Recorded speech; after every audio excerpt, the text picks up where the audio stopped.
өттү. Бүгүн мына күн балам дастан өтүп кетип атат.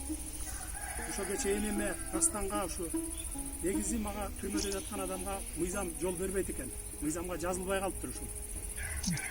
Анан ушу энем менен балама президент өзү чалып буйрук берип алып барып келгиле деп буйрук берген экен кечээ күнү. Анан мына катышып энемди, баламды өз колум менен узатып кичине көксөм сууп турат. Сооронбай Шариповичке терең ыраазычылык билдирем. Рахмат. Анан эми эң оору ата эне менен баладан айрылган экен. Ичинен кан өтүп кетет.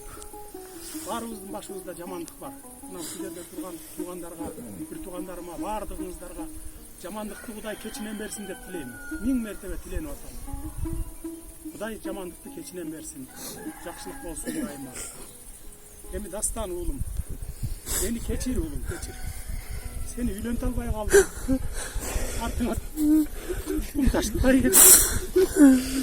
En günahını tamam.